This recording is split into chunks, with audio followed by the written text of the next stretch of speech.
How's it going, guys? Jimmy here, and today I have a rant sort of topic video for you guys today.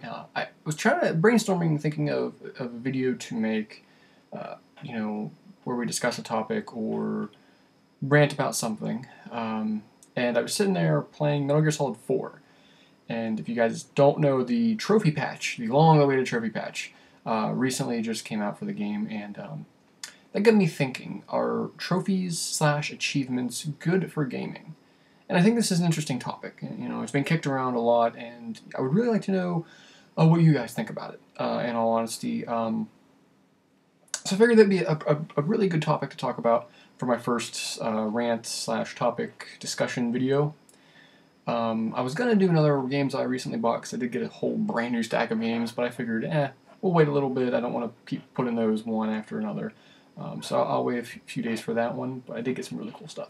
But yeah, I mean, trophies slash achievements, they were first kind of implemented back in the 360 launch with achievements. Now I'm sure like games prior had like their own kind of like, games have always had their own reward system, obviously. But the whole gamer score thing when the 360 launched really started a new craze, and it started really coined the term trophy hunters, or a more vulgar one, trophy whores, or achievement whores, I guess, for the 360. But then the PS3 launch didn't have any sort of achievement system, but then they implemented trophies, and pretty much the same as achievements, but you just get trophies. You have a trophy level, a little bit more complex than the whole achievement system that Xbox has, but and then now Steam has Steam achievements. I'm not sure when they actually started doing that, but they do now.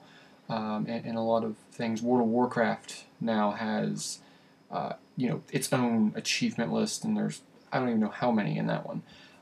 Basically, I mean, I browse a lot of gaming forums. I talk to a lot of gamers, and it seems to kind of be split. A lot of gamers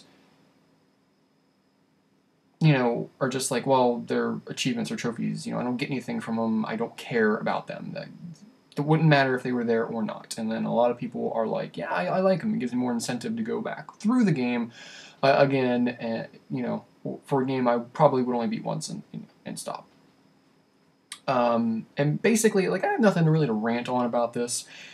In my personal opinion, I like trophies and achievements, and I think they're good for gaming in a way, simply because I'll give you guys an example. Let's see what we got here. Crysis 2, very good game, but if it wasn't for achievements and trophies, I probably would only went through the game once. It's one of those games that, if it didn't have achievements or trophies, I probably would not feel compelled to get everything in the game. But because of the trophies, I do, and I went through the game a couple times. And I like that. I really do. And, being the kind of gamer I am a completionist gamer anyway.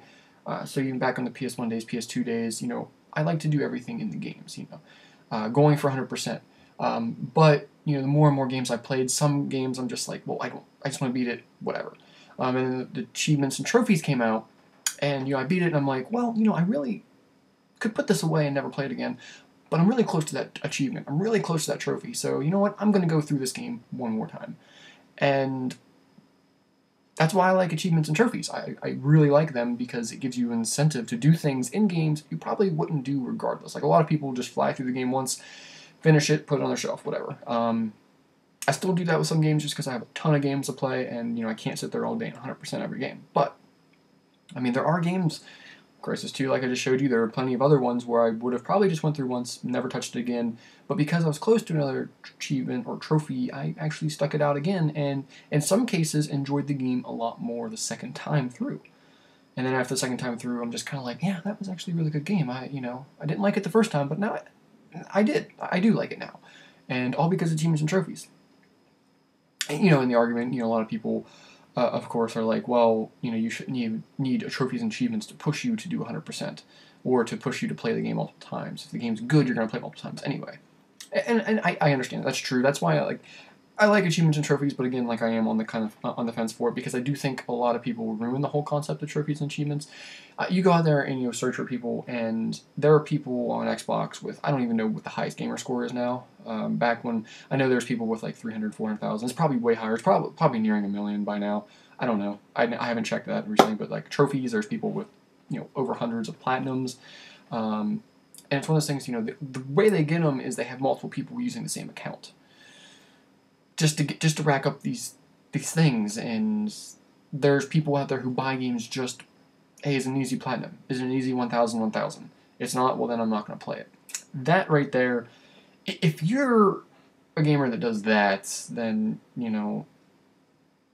don't even know. You shouldn't do that. You shouldn't buy games based on platinum difficulty rating or achievement difficulty rating or whatever. You just play the game because you want to play it. Like I said, I'm a kind of a completionist gamer, anyway. Like if I play a game, if I really like a game, if games like Batman, a good example is Red Dead Redemption this summer was a project of mine to get 100% in that game. Didn't get the platinum, but I got 100% game completion. Fuck you, multiplayer trophies. That's a rant I should do. Multiplayer trophies, to kind of go with the trophies, but no, I mean games that I really love and enjoy from the first second I start it. I try to get 100% of them. I try to get as much as I can done in them. Try to get every trophy, every achievement, just because I love the game so much. But I would do that anyway, even if there wasn't achievements and trophies in a game like Red Dead or a game like Batman or Uncharted's, stuff like that. I would do them anyway, just because the game is so amazing. But games that maybe I didn't like so much, like I said the first time through, but I went through again, or maybe I didn't like the game at all and I was going to quit, but I stuck it out because I at least wanted to get some trophies and achievements, and then at the end I ended up liking the game. That's why I think achievements and trophies are cool, and I think they also do push some of the non-completionist gamers to be completionists, to get their full money's worth out of a game. I mean, we've all bought a game for $65, or whatever the tax is, here where I live it's $64.19 after tax. We all have bought games and beaten them in like 2 hours, or 4 or 5 hours, and been like, wow, it's a waste of money. But sometimes, because achievements and trophies, you actually get a little bit more of your money's worth out of them because you're going for that. So, sometimes you take the 7-hour game that you beat, spend $64 on it, but because you're going for a platinum, maybe that game turns into a 20-hour game. Now, you've gone through multiple times, obviously, but you've stretched the game's length out a considerable amount, especially if it has like multiplayer trophies where you gotta play multiplayer for a while. So I like trophies and achievements, I really do, but I can understand where some gamers are coming from, saying like they're pointless, they're stupid, and you don't get anything from them. But I think it's the sense of accomplishment. We live in a world today where that's why Call of Duty is so big, and one of the reasons why, because every time you kill someone, you get something. Hey, a medal, a ribbon. New thing unlocked. It's a sense of accomplishment. Like when you hear that ding when the trophy pops, or the whatever sound achievements make, you're like, wow, yes, I've done something. That's awesome, and it pushes you a little bit more. I mean, I've had times where I'm just like, man, I'm just gonna quit this game, and then I unlock a trophy, and then I look at the trophy list, I'm like, wow, I'm only a couple of things away from a gold trophy. I'll stick it out. Why not? I like it, but I will say it should not be the sole purpose or sole reason for you buying a game or not buying a game. Although I think some of the movie games would benefit from just having like beat the game platinum, because more people would play your shitty game. That's all I'm saying. But I think a lot of people. I mean, like I said, I work at a game store. A lot of people come in. Hey, I would like an easy platinum.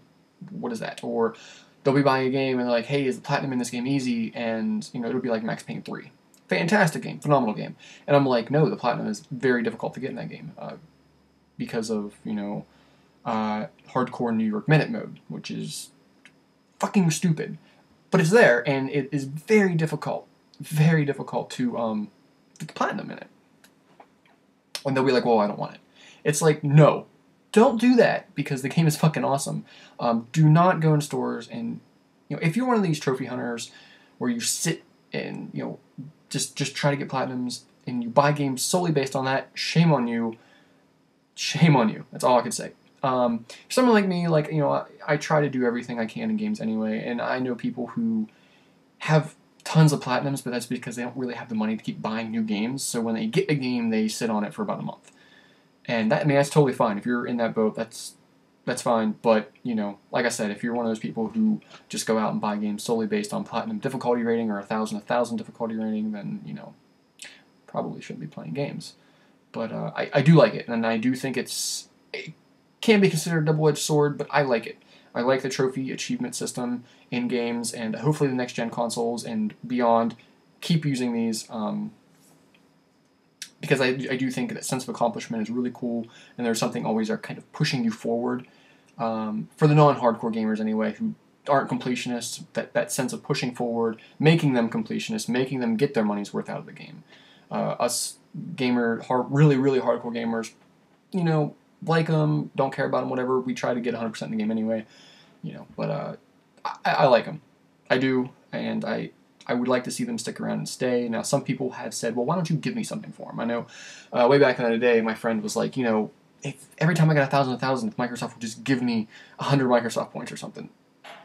Okay, that sounds cool, but do you realize with all the people out there using multiple people across multiple nations to get all these points, Microsoft would probably be losing a lot of money. It'd be kind of cool if the actual game developers put something in their game where, hey, you got a platinum, here's an avatar, here's a theme, or